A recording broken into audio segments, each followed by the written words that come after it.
Bien, vamos a hablar ahora del manejo de la vía aérea en el paciente traumatizado. ¿Cuáles son nuestras opciones para ventilar y para oxigenar al paciente? ¿No? Es el tema que me dieron, así.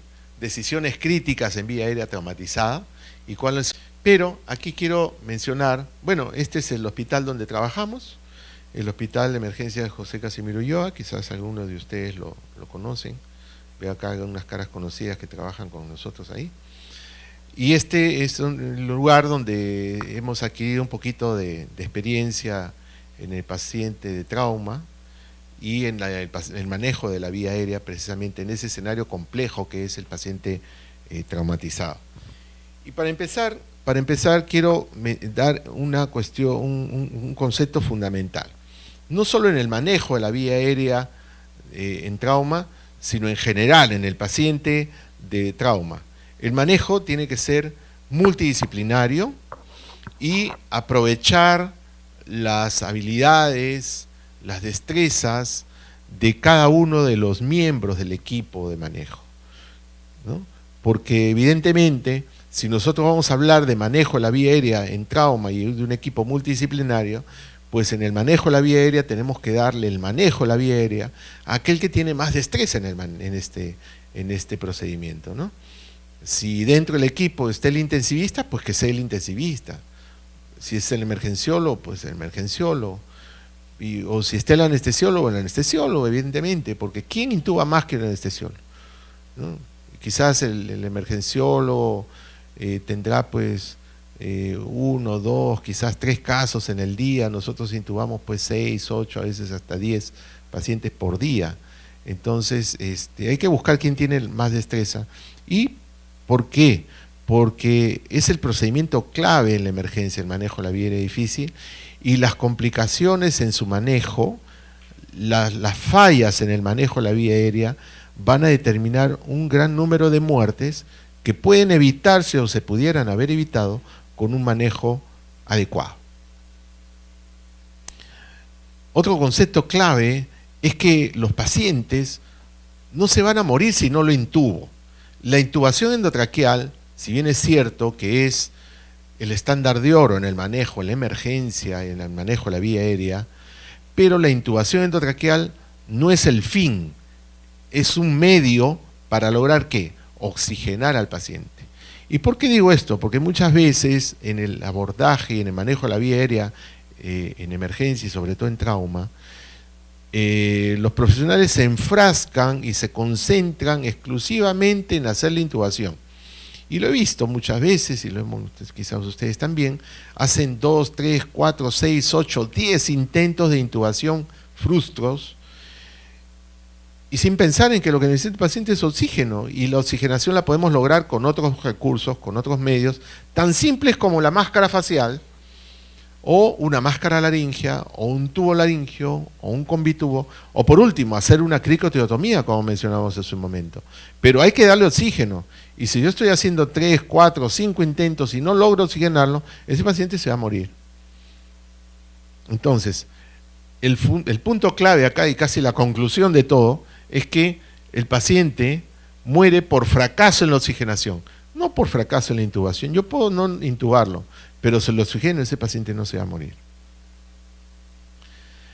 En el paciente politraumatizado, que muchas veces nos llega así, ¿no es cierto?, sangrando, con distrés respiratorio, en principio, sobre todo si tiene lesiones en el macizo facial, este paciente no hay que echarlo. Lo acostamos y el paciente entra en distrés respiratorio, se agita, se quiere parar. ¿Por qué se para? ¿Por qué se sienta? Porque cuando lo echamos, se ahoga. Porque la sangre va hacia atrás y le obstruye la vía aérea. Entonces, a veces es conveniente tenerlo semisentado, sobre todo si tienen lesión de macizo facial, como decía, ¿no? Semisentado, aspirar, tener una buena aspiración y monitorearlo, ¿no? Fundamentalmente 2 cosas. Monitoreo completo, sin duda, pero lo primero que tenemos que ponerle a un paciente que entra al shock trauma es esto, la saturación de oxígeno, para ver pues si está ventilando y oxigenando adecuadamente.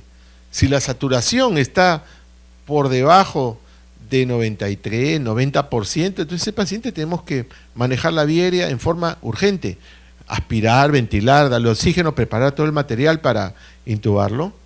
Y el otro tema fundamental que también hay que monitorizar es el estado hemodinámico, ¿no? Por las pérdidas de sangre. Bueno, no es materia de esta charla hablar sobre el tema hemodinámico. Ahora, a veces el manejo de la vía aérea se vuelve complicado por una serie de mecanismos. Fundamentalmente los mecanismos que intervienen en determinar la dificultad en el manejo de la vía aérea son, por un lado, el equipamiento con el que contemos. De repente el laringoscopio no tiene buena luz, está en malas condiciones, la intubación pues se vuelve difícil, ¿no? El otro tema es la anatomía del paciente. De repente este señor que vemos acá, ¿no?, ha tenido un accidente de tránsito y antes del accidente era fácil de intubarlo, su anatomía era normal, ¿no?, y era fácil de intubarlo, pero ahora la anatomía está alterada porque tiene una fractura de macizo facial, entonces ya se vuelve difícil, simplemente por el cambio en la anatomía. Pero el principal factor que determina facilidad o dificultad es la experiencia del operador. Un operador con poca experiencia, cualquier paciente se le va a hacer difícil, pero un operador con mucha experiencia, aún los pacientes difíciles se le van a hacer más fáciles. Entonces, este detalle es fundamental para lograr resolver las situaciones de emergencia que pueden ser así como pacientes con lesiones extensas en macizo facial, lesiones en la columna cervical que determinan dificultad porque no podemos movilizar la cabeza, ¿no? La atención, el escenario, el lugar donde estamos atendiendo al paciente también determina dificultad. Una cosa, como dice, es con guitarra y otra con cajón, ¿no es cierto? Una cosa es hacer la intubación en el quirófano, donde yo tengo un montón de gente que me ayuda, las mejores condiciones, tengo una mesa que sube, baja, me lo acomodo perfecto al paciente, y otra cosa es hacerlo en la vía pública, en la calle, tendido en el piso. Pero, ¿qué es fundamental? Lo primero que tenemos que hacer es esto, pedir ayuda. No hay que tener temor o recelo o pena, vergüenza, digamos, de pedir ayuda. Si yo no puedo, tengo dificultad, lo primero que tengo que hacer es pedir ayuda. Siempre hay alguien que, aunque sea, no porque sepa más que yo, pero a veces viene, como decimos, con la mano fría, ¿no? Yo ya estoy ahí estresado, entonces el otro viene con la cabeza y la mano fría y es una gran ayuda. Y va a cambiar todo el panorama, ¿no? Ven, lesiones en la columna cervical, en desplazamiento de vértebras, eso va a determinar complicaciones en el manejo. Entonces, la vía aérea en emergencia y trauma tiene indicaciones, ¿no?, en situación, ya que es una situación crítica que, por supuesto, requiere un conocimiento y manejo de las diferentes técnicas, capacidad de decisión, un juicio clínico que nos facilite el abordaje, velocidad en la toma de decisiones, amplio manejo farmacológico, conocimiento y entrenamiento en todas las técnicas, pero fundamentalmente requiere otra cosa, que no está acá, que es trabajo en equipo. Lo que les quería mostrar, perdón, con esto, ¿no? Trabajo en equipo. Si no, se convierte en un caos. ¿Cuáles son las indicaciones? ¿En qué momento tengo que intubar o establecer una vía aérea definitiva en un paciente de emergencia y trauma? El primer momento es cuando el paciente no tiene un mantenimiento y protección adecuada a la vía aérea. ¿Qué quiere decir esto? Que la vía aérea no se mantiene permeable. Esto fundamentalmente se produce en el paciente que tiene alteración del estado de conciencia, ¿no? Paciente con un Glasgow menor de 8, y entonces ese paciente no tiene buen reflejo de deglución, el tono muscular está disminuido y por lo tanto hay colapso de la vía aérea. Entonces, ¿en qué paciente voy a establecer o necesito establecer una vía aérea definitiva? En los pacientes que tienen ausencia de reflejo de deglución porque tiene riesgo de aspiración y en aquellos pacientes en que tienen la vía aérea colapsada por el estado de conciencia. El mantenimiento de la vía aérea permeable a veces logramos resolverlo utilizando maniobras manuales como la protrusión mandibular o ayudas como las cánulas oro o nasofaringias. Las maniobras manuales, les decía, ¿ve? Con el paciente que tiene alteración en el estado de conciencia, la lengua se va para atrás y obstruye el paso del aire. Entonces, con esta maniobra, conocida como maniobra de empuje o tracción mandibular, logro permeabilizar las vías aéreas. Las cánulas orofaringeas o nasofaringeas pueden ayudarme también a permeabilizar temporalmente, para poder, después de permeabilizar la vía aérea, oxigenar con el dispositivo bolsa, válvula, máscara. Ningún paciente tenemos que intubarlo sin preoxigenarlo. O sea, el paciente entra por la puerta de la emergencia, politraumatizado, ya tubo endotraqueal y laringoscopio, quieren intubarlo inmediatamente. No, primero permeabiliza la vía aérea con maniobras manuales, pon su tubo en mayo, aspira secreciones, ventilamos con bolsa y máscara y con oxígeno, por supuesto, tratando de dar un FiO2 de 100%, y prepárame todo lo necesario para la intubación y hacerlo en forma adecuada. Entonces, la primera indicación de vía aérea segura, es decir, intubación, es el paciente en el cual no hay un mantenimiento de la permeabilidad de la vía aérea o la vía aérea está desprotegida, es decir, no tiene reflejo de eglusión. La segunda indicación es cuando el paciente no tiene una buena oxigenación o no ventila adecuadamente, ¿no? Por ejemplo, pacientes que tienen, además del trauma, un estado asmático, broncoespasmo, ¿ok? O pacientes que tienen contusión pulmonar producto del trauma, o que tienen un edema agudo pulmonar producto de falla cardíaca, porque puede haberse asociado la falla cardíaca al trauma, ¿no?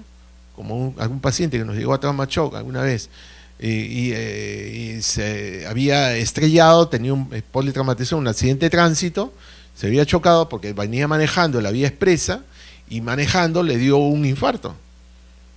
Entonces el paciente estaba politraumatizado, tenía lesión del macizo facial, trauma torácico con fracturas múltiples, fractura de cadera, el pobre estaba desarmado, politraumatizado, pero además tenía el infarto y tenía edema pulmonar por el infarto, o sea, la causa del trauma fue el problema cardíaco. Entonces no siempre todo el escenario hemodinámico y complicado del paciente de shock y edema pulmonar no es por el trauma, sino por un problema cardíaco, podría ser como en el caso que les he mencionado. Entonces, estos pacientes son indicación de vía aérea definitiva. Cuando hablamos de vía aérea definitiva, es sinónimo, casi sinónimo, de tubo endotraqueal. El tercer punto que nos lleva a la vía aérea definitiva es la progresión del cuadro clínico. O sea, el paciente ventila adecuadamente, oxigena adecuadamente, su vía aérea está protegida, es decir, tiene buen reflejo de eglusión y tiene buena vía aérea mantenida permeable. No está obstruida la vía aérea, pero tiene un hematoma en el cuello, producto del trauma tiene un hematoma en el cuello, que es pequeño, pero está progresando.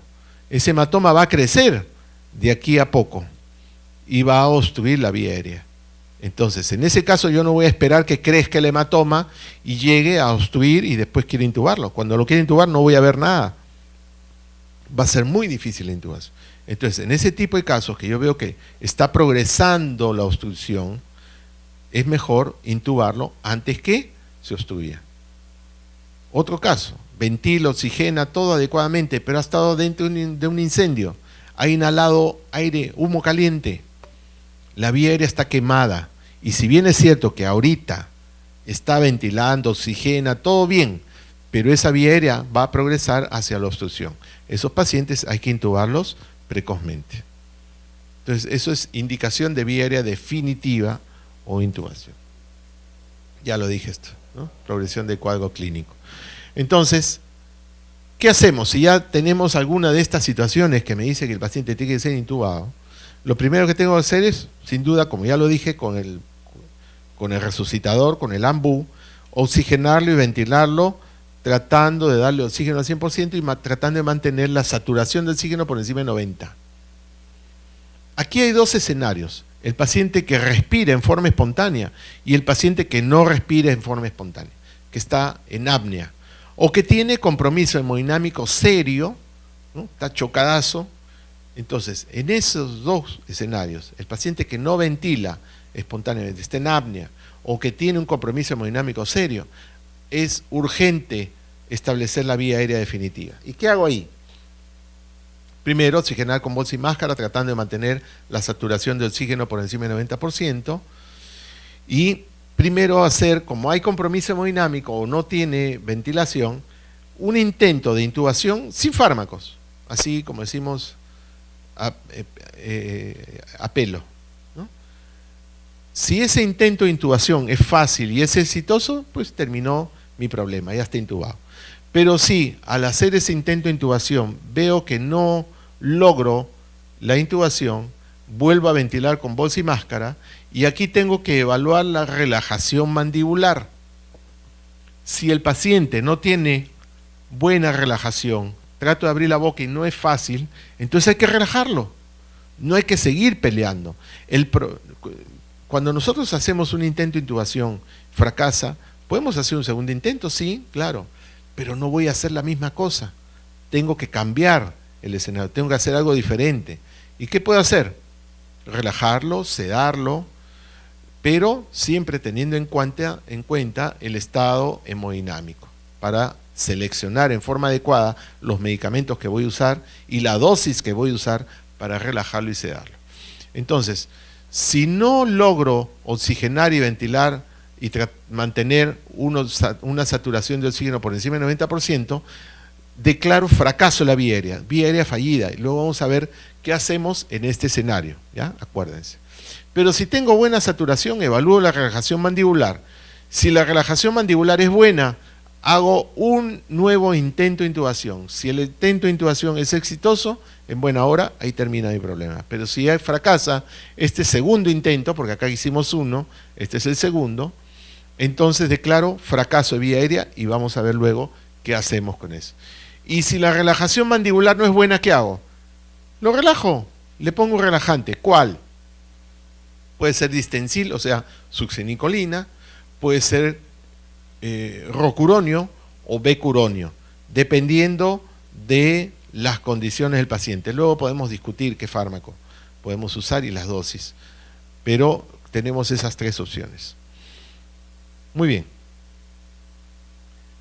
Respecto a los intentos de intubación, hace un rato les dije que muchas veces en la emergencia se ve que se enfrascan en intubar, entonces 2, 3, 4, 6, 8, 10 intentos de intubación. Algunos estudios, no sé si lo traje acá porque no lo traje. Hay unos estudios muy interesantes que hizo el doctor Thomas More en dos publicaciones, una publicada en 2008 y otra en el 2015, respecto a la morbilidad y la mortalidad relacionada con los intentos de intubación. Y gracias a esos estudios se demostró que cuando se hacen más de 2 intentos, la morbilidad, es decir, las patologías asociadas a la intubación, y la mortalidad se incrementa por 7 o hasta por 10, se multiplica cuando se hacen más de 2 intentos. Es decir, por ejemplo, si el riesgo relativo de sufrir una parada cardíaca con 2 o menos intentos de intubación, el riesgo relativo de sufrir una parada cardíaca está alrededor del 2 al 3%, cuando se hace más de 2 intentos, es decir, 3 o 4, el riesgo relativo está alrededor del 20 a 40%. Es decir, se multiplica mucho. Por eso es que la recomendación es que no se debe hacer más de 2 intentos. Y recordando que el segundo intento debe ser diferente, debe ser optimizado con alguna maniobra que mejore las posibilidades de éxito. ¿Sí? Entonces, ya vimos este escenario de la derecha, que era el paciente en apnea o que tenía compromiso hemodinámico serio. El otro grupo de pacientes, ¿no?, son aquellos que respiran espontáneamente y en el cual yo puedo tomarme un tiempito para evaluar la vía aérea, evaluar las características anatómicas rápidamente, por supuesto, de la vía aérea y ver si tiene características de vía aérea dificultosa. Entonces, si yo veo que tiene características de vía aérea dificultosa, por ejemplo, ¿no?, tiene lesiones en la cara, boca o cuello, tiene daño potencial de la columna cervical, como un paciente que vimos ahí que estaba tirado en el piso con su collarín cervical. ¿Por qué? Porque el accidente fue un accidente de moto, salió proyectado, cayó de cabeza, entonces es muy probable que tenga lesión cervical.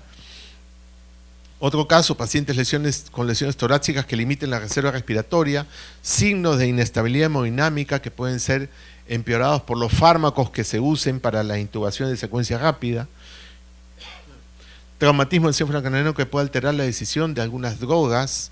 Por ejemplo, el paciente con trauma craneano no es recomendable administrarle ketamina, por ejemplo, para sedarlo, porque eso va a aumentar la presión intracraneana y aumentar el riesgo de edema y sangrado.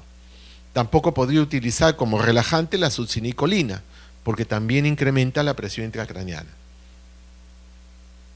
Entonces, ¿qué hago si el paciente tiene características de ser una vía aérea difícil? Por esas lesiones de cuello, lesiones de macizo facial, ¿no? O pacientes obesos. Bien, si el paciente tiene características de vía aérea dificultosa, lo primero que tengo que hacer, ya lo dije hace un rato, es pedir ayuda. Nunca se coman ese sapo solos, hay que pedir ayuda. Tratar de reevaluar y oxigenar con oxígeno al 100% para mantener la saturación por encima del 90%. Si no logro mantener una buena saturación por encima del 90%, declaro fracaso de vía aérea. Luego vamos a ver, recuerdan que hace un momento también dijimos de fracaso de vía aérea, vamos a ver qué hacemos con ello. Si logro ventilar y oxigenar con saturación por encima del 90%, aquí debo considerar, primero, hacer una laringoscopía directa con anestésico local, en spray, lidocaína en spray en la boca, introduzco el laringoscopio y exploro. Si logro ver las cuerdas vocales, tengo tres opciones. Primero, hacer ahí nomás una intubación despierto, con anestesia local que ya le apliqué. La segunda posibilidad es hacer una intubación de secuencia rápida, es decir, sedarlo con, puede ser propofol, tiopental sódico o ketamina, depende del estado hemodinámico del paciente, y relajarlo, de preferencia con succinicolina. Esa es la intubación de secuencia rápida. Y la tercera opción es una intubación nasotraqueal a ciegas, bajo visión directa, sin visión directa, perdón. Si esto tiene éxito, pues terminó mi problema.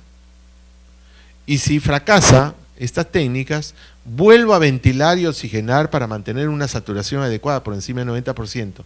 Si no logro mantener buena saturación, es decir, la saturación va bajando, declaro fracaso de vía aérea. Y vamos a ver luego qué vamos a hacer en el fracaso de vía aérea. Si tengo buena saturación, puedo considerar métodos especiales de intubación. Acá hicimos un intento, este segundo intento, ya lo dije, debe ser diferente. Puedo usar facilitadores, llámese guía Buggy, guía Froba o guía de Eschmann, que son unas guías largas con la punta angulada que facilitan la intubación. Puedo utilizar dispositivos translaringios como el estilete luminoso, o puedo utilizar máscara laringea de intubación o fibroscopía o intubación retrógrada. Si estos procedimientos optimizadores de la intubación tienen éxito, entonces logro intubar y se acabó mi problema y ya viene el manejo post-intubación, ventilación mecánica, etc. Pero si no tienen éxito, declaro fracaso de vía aérea y ahorita vamos a ver qué hacemos en el fracaso de vía aérea.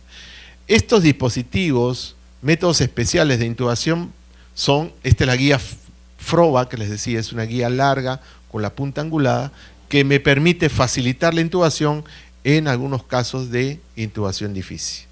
O utilizar videos laringoscopios.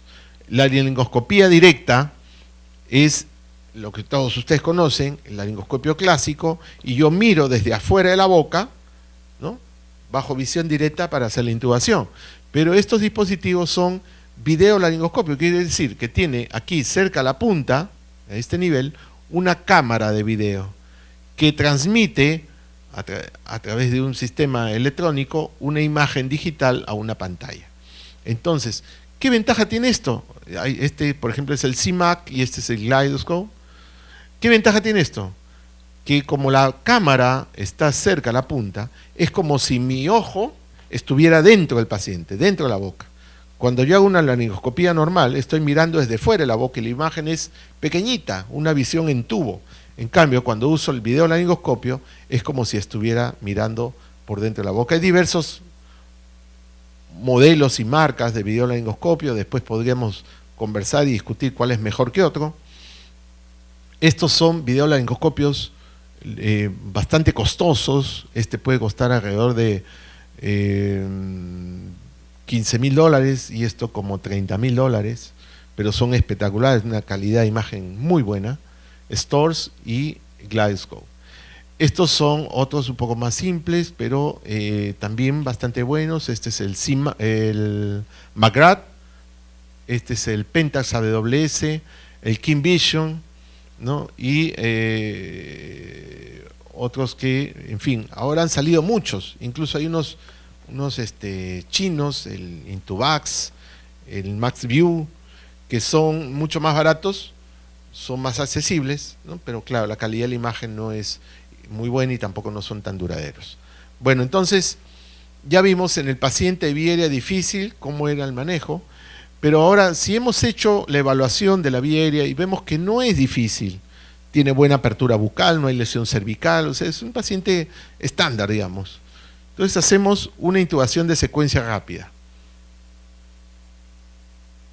Si se logra la intubación orotraqueal, entonces termina nuestro problema, hacemos el manejo post-intubación. Si no se logra, volvemos a ventilar. Recuerden que siempre entre un intento de intubación y otro hay que ventilar, oxigenar con el resucitador, con oxígeno a 10 o 15 litros por minuto para tratar de mantener la saturación de oxígeno por encima del 90%. Si logro mantener buena saturación de oxígeno, entonces vuelvo a hacer un intento de intubación de secuencia rápida. Si este tiene éxito, termina aquí el problema, pero si no tiene éxito, declaro fracaso de vía aérea.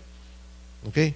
Entonces ya hemos visto que por varios escenarios, la urgencia de vía aérea, si fracasó, declaro fracaso de vía aérea. El manejo de vía aérea difícil, si fracasó, declaro fracaso de vía aérea. Y acá, en un paciente con vía aérea fácil, si después de 2 intentos fracaso, digo que es vía aérea fallida o fracaso de vía aérea. ¿Qué hago en ese escenario?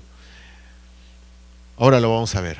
Pero para hablar un poquito del manejo farmacológico, en cualquiera de estos escenarios,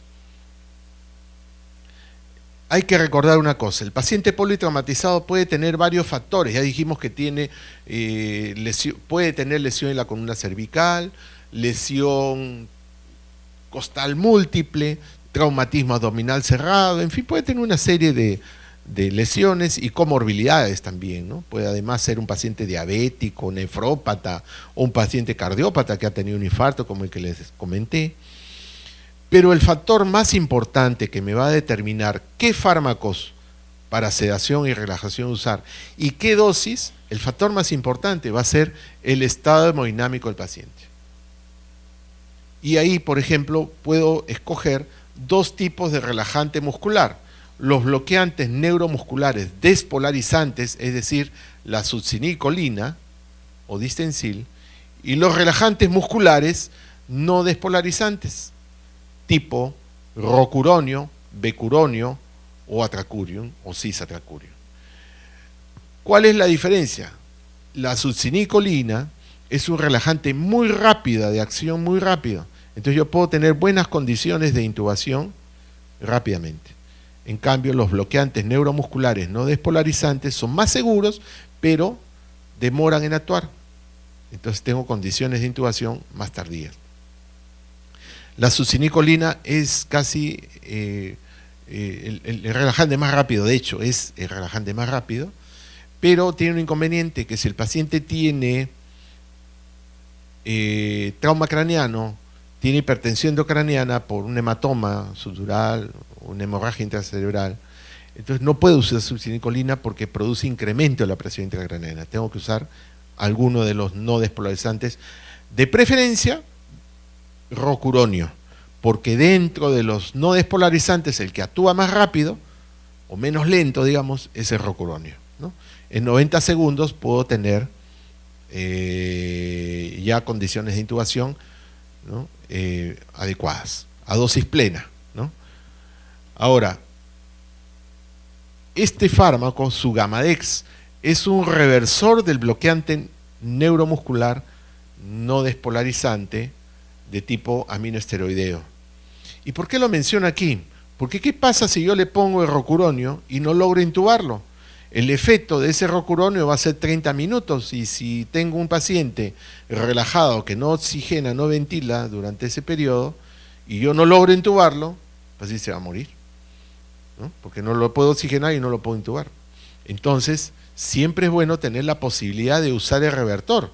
Yo le pongo el revertor, que es el Sugamadex, inmediatamente el paciente empieza a ventilar.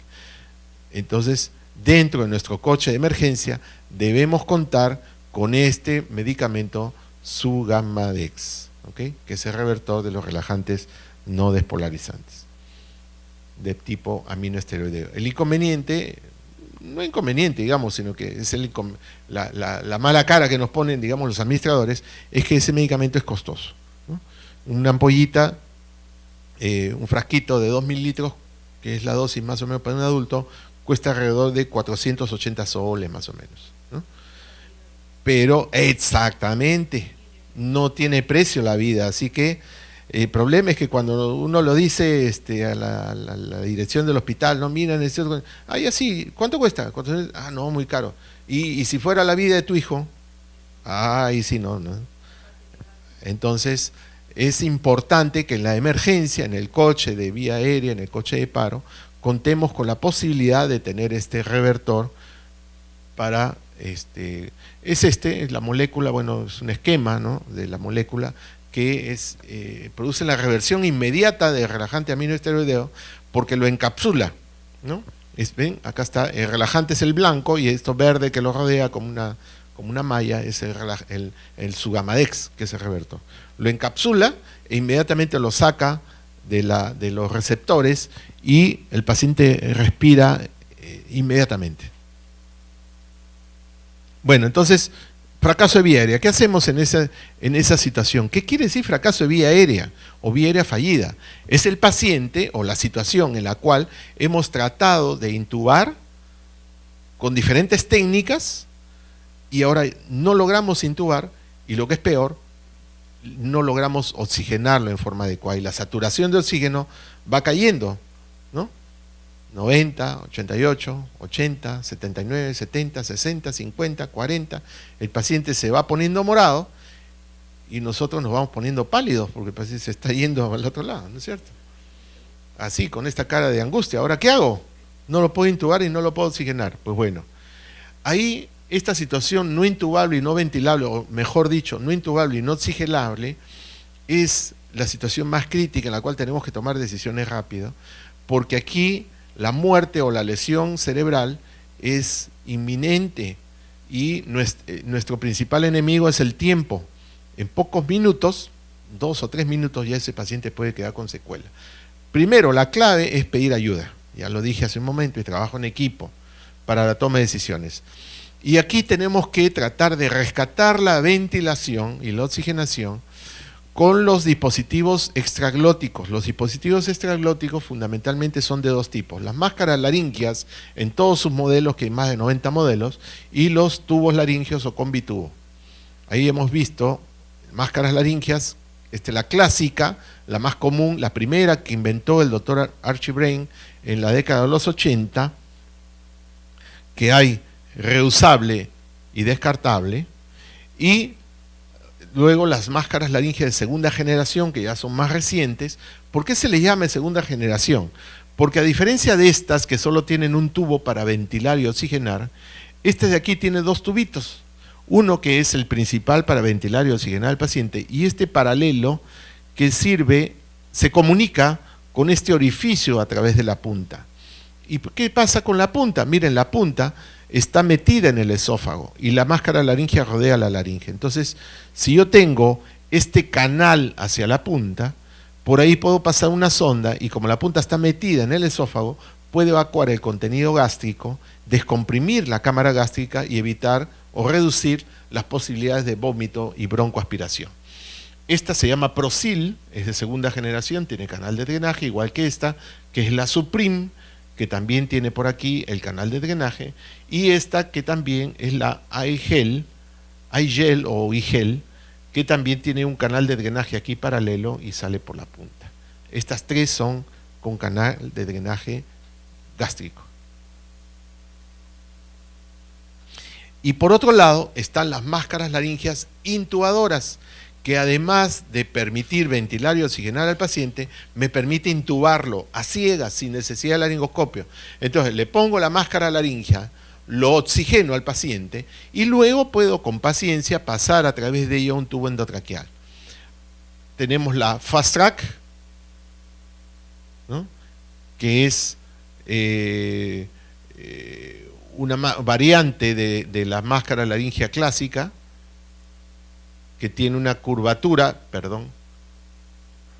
tiene una curvatura especial y a través de ella se puede pasar un tubo endotraqueal, ¿no? Tenemos esta que es la Fast Track, pero con cámara de video, y tiene una cámara aquí, y acá se puede ver la imagen de las cuerdas vocales. Y tenemos esta que es la AirQ, que incluso viene en tamaño pequeño. La Fast Track, el problema que tiene, o no el problema, digamos la limitación que tiene, es que solamente viene en tamaños para adultos, la número 3, 4 y 5. En cambio, esta de acá, que es la AirQ, viene en todos los tamaños, desde la 1 para recién nacidos hasta la 5 para adulto grande. De hecho, esta que vemos acá es la número 1 y dentro tiene un tubo endotraqueal número 3.0, que es para recién nacido. Y después tenemos la video máscara laringea Total Track, que es esta, que es una máscara laringea, igual la pongo, puedo oxigenar, ventilar al paciente, luego le monto esta cámara de video y puedo ver en esta pantallita las cuerdas vocales y pasar por este canal lateral el tubo endotraqueal.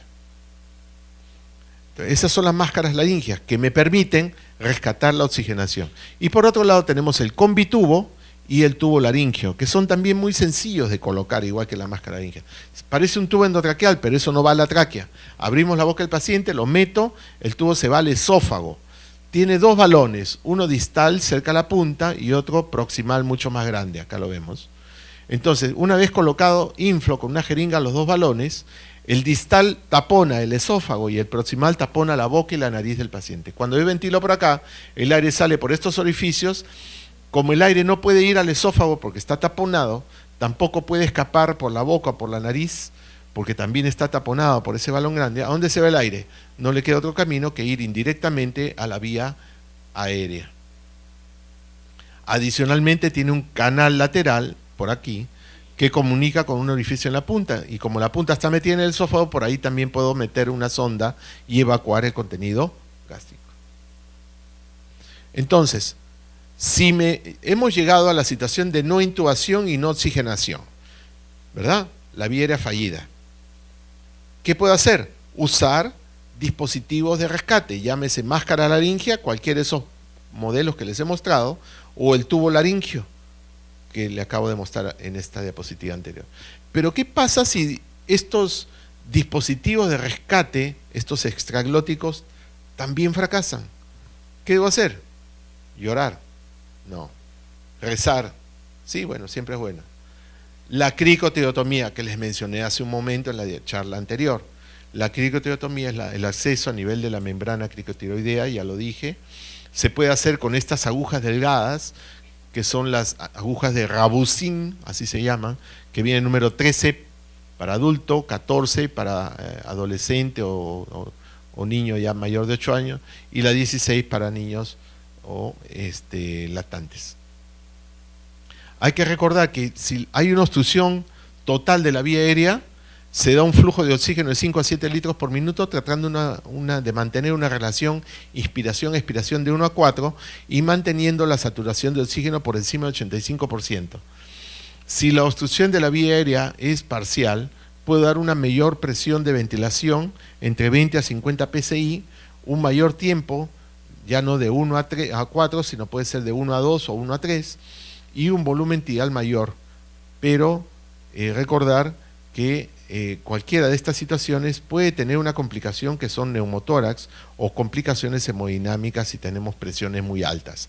¿Cómo damos la ventilación? Porque acá yo no puedo conectar un ambú, ¿no es cierto? Es como una aguja conector Luer-Lock. Entonces se ventila, se oxigena con esto que se llama manujet. Es como una pistola que dispara flujos de oxígeno. Entonces se conecta con esta conexión Luer-Lock a la aguja, una vez que hemos punzado aquí a nivel de membrana cricotiroidea, y disparamos el gatillo del manujet y da flujos de oxígeno que, como dije, pueden ser entre 20 a 50 si no hay obstrucción parcial nomás, y de 10 a 12 si la obstrucción es casi total. Ahí está el manujet connotada a la aguja de Rabousin. Esas agujas son para ventilación jet, muy delgaditas, ¿no? Como dije, van entre el número 14 y 16. Ahora, tenemos las agujas de Quick-Track que son más gruesas, ya tienen un calibre equivalente a un tubo endotraqueal 4.5 o 4, y que vienen montadas en un trócar, en una aguja de acero, ¿no? Con un bisel bastante largo, y que sirven para hacer la punción a nivel de la membrana cricotiroidea, como vemos aquí, una punción directa. Entonces yo punzo, retiro la aguja y queda solo la cánula dentro. Hay sin balón, como esta, y con balón, ¿no? La que tiene balón es mejor, ya que sella la vía aérea y reduce la posibilidad de broncoaspiración. Aquí vemos lo que yo les decía hace un momento. Cuando uno hace la punción cricotiroidea, miren, esta es la tráquea y aquí atrás está el esófago. Entonces esta persona, al hacer la punción, se ha pasado de frente hasta el esófago, ¿no? Entonces hay que tener mucho cuidado de avanzar la aguja aspirando. Y lo otro es el set de Melker, que usa la técnica de Seldinger, que ya les dije. Finalmente, la cricotirotomía se puede hacer con técnica quirúrgica también, en la cual yo hago una incisión con la hoja de bisturí en la membrana cricotiroidea, abro ese orificio que he cortado con una pinza y meto a través de ella un tubo endotraqueal 6 o 6.5 en el caso de pacientes adultos. Lo más importante en la emergencia en el paciente trauma es tener los dispositivos, porque acá yo les he hablado de intubación endotraqueal, les he hablado de máscara laringea, de tubo laringio, de convitubo, les he hablado de diversos modelos de máscaras laringeas, de cricotirotomía, de traqueostomía, les hablé en la plática anterior, ¿no? Entonces hay diversos dispositivos para abordaje vía aérea. Todo eso tenemos que tenerlo ordenado, disponible, accesible, en un coche especial para manejo de vía aérea, no en el coche de paro. El coche de paro es para el manejo del paro, pero para el manejo de vía aérea difícil, y la vía aérea de trauma es una vía aérea difícil por definición, debemos tener en este coche ordenado. ¿Qué tenemos en el primer cajón? Lo que normalmente usamos, laringoscopios clásicos, tubo endotraqueal, la guía buggy, esa guía angulada. En el segundo cajón, si falló esto, entonces uso laringoscopios especiales, el video laringoscopio que les mostré, ¿no? Si falla el segundo intento de intubación, yo dije que solo son máximo 2 intentos, entonces rescato la ventilación con máscaras laringeas. Acá están diversos tamaños y modelos de máscara laringea en el tercer cajón. En el cuarto cajón que tengo, si fracasan los estraglóticos, ¿qué hacemos? Cricotirotomía. Entonces en el cuarto cajón tengo los sets de cricotirotomía y de traqueostomía percutánea. Y también colgadito al costado tenemos el broncofibroscopio, que es otra alternativa para manejo de vía aérea dificultosa. Si no tenemos ese coche, que puede costar alrededor de 50 o 60 mil dólares, equipado totalmente, entonces en un maletín tener los dispositivos más básicos, laringoscopía, cánulas orofaringeas, máscaras laringeas, etc. Pero ¿de qué me sirve tener esto que, como dije, es caro, es costoso, tiene un montón de dispositivos, videolaringoscopio, fibroscopio? ¿De qué me sirve si no lo sé usar? ¿De qué me sirve que me compre un carro, un Ferrari, y lo tenga en la puerta de mi casa si no sé manejar? Igualito, si yo tengo todo este equipamiento, tengo que entrenarme, y para entrenarme están primero los talleres de simulación en maniquís. Una vez que logro adquirir el conocimiento, las destrezas de la técnica, cómo se hace el procedimiento, empezar a usarlo en pacientes normales primero, y después que ya adquirí las habilidades y las destrezas en pacientes normales, hacerlo en pacientes difíciles, ¿ok?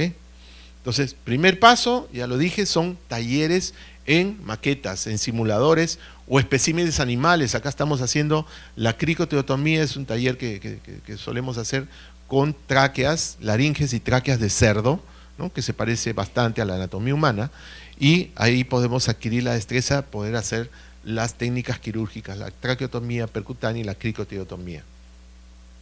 Ven, acá está la tráquea, incluso con su árbol bronquial del cerdito. Muy bien, entonces, en conclusión, terminando, la solución del manejo de la vía aérea en el paciente trauma no siempre es la intubación. La intubación es solo un medio para lograr la oxigenación, pero hay otros medios.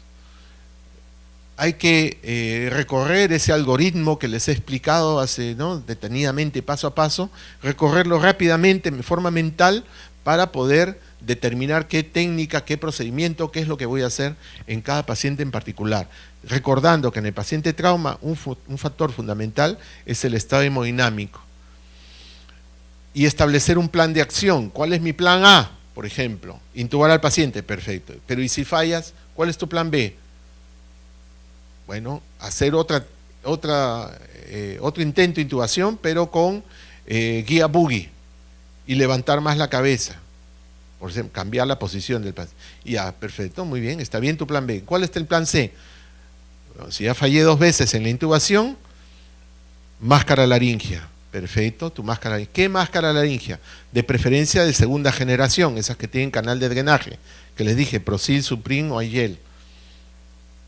Muy bien, y si falla la máscara laringia, ¿cuál es tu plan? ¿No? Ya hemos visto A, B, C, D. El D, ¿cuál es? Tubo laringio. Tubo laringio. O sea, cuando hablamos de intubación hay 2 intentos posibles. Cuando hablamos de extraglóticos, también hay 2 intentos. Si yo usé una máscara laringia en el primero, el segundo no va a ser otra máscara laringia, porque es la misma cosa. Utilizaré un tubo laringio, que el mecanismo de acción es diferente. Perfecto, ese es tu plan E. Y si falla, ¿qué haces? Cricoteotomía. Entonces tengo que establecer un plan de acción, y no solo eso, sino pensar, ya, tu plan de acción C era máscara laringia, ya, ¿qué máscara tiene? ¿Dónde está la máscara? Máscaras laringias, ah sí, la supervisora la tiene con llave, porque como se andan perdiendo, la guarda con llave. ¿Dónde está la llave? Búscala. No voy a esperar estar sobre el caballo para tener a la mano los dispositivos. Ah, perfecto, como yo voy a hacer mi primer intento de intubación, oxigenamos, váyanme llamando a la supervisora y que traiga la llave y que saque las máscaras, pues. Tenerlo a mano, como les dije. Lo ideal es que esté todo en el coche o en un maletín, no estar buscando las cosas de acuerdo a la necesidad, sino tenerlo todo a mano. Plan de acción y trabajo en equipo. Conocer y revisar los equipos. Ya lo dije, si yo no conozco cómo funciona la máscara laringia, en mi vida he puesto una, entonces, no, tengo que estar entrenado. Y si no, pues llamar a alguien que sepa. No postergar las técnicas invasivas. La cricoteotomía, miren, hay una publicación bien interesante, y la pueden encontrar en internet, que se llama el NAP 4, NAP es National Audit Project 4. Es una auditoría publicada por el Real Colegio de Anestesiólogos de Reino Unido, en el cual evalúan todos los casos en los cuales se complicó la vía aérea y la mortalidad. Y en el capítulo 13 de ese libro, de esa publicación, habla específicamente de los pacientes no intubables y no oxigenables y por qué llegaron a esa situación y por qué murieron, ¿no? Y en todos los casos llegan a la conclusión de que esos pacientes llegaron a esa situación y se murieron porque estamos hablando de Reino Unido, no estamos hablando de Perú ni de Puno, estamos hablando del primer mundo, ¿no es cierto? Bueno, llegaron a la conclusión que esos pacientes llegaron a esa situación y se murieron, la gran mayoría de ellos, o casi todos en realidad, porque no se estableció en primer lugar un buen plan de trabajo. Segundo, el operador, el anestesiólogo en estos casos, que hizo el procedimiento, no estaba familiarizado con la técnica de la cricoteotomía cuando lo hicieron. Y en tercer lugar, tomaron la decisión demasiado tarde. O sea, decidieron hacer la cricotraqueostomía cuando el paciente estaba en paro. Y sacarlo de esa situación ya fue prácticamente imposible. Es decir, se demoraron mucho, Cuando lo hicieron mal. ¿Y por qué? Porque no planificaron. Entonces, como digo, si eso pasa en el primer mundo, ¿qué podemos esperar que nos pase acá? Muy parecido. Entonces, no postergar la toma de decisión de hacer la técnica de cricotomía. No esperar que el paciente esté morado o negro, no, hacerlo antes si ya han fracasado varias técnicas. No va a pasar nada con que le hagan una cricotomía, una punción, una incisión. Pues el paciente después quizás se queje, pero les aseguro que les va a llegar una demanda mayor si el paciente se muere. Y bueno, la educación y simulación ya lo dijimos en Matiquís y luego, ¿no? Y nuevamente vuelvo a repetir, todas estas cosas las hacemos para que nuestros pacientes escapen de la muerte. Muchas gracias.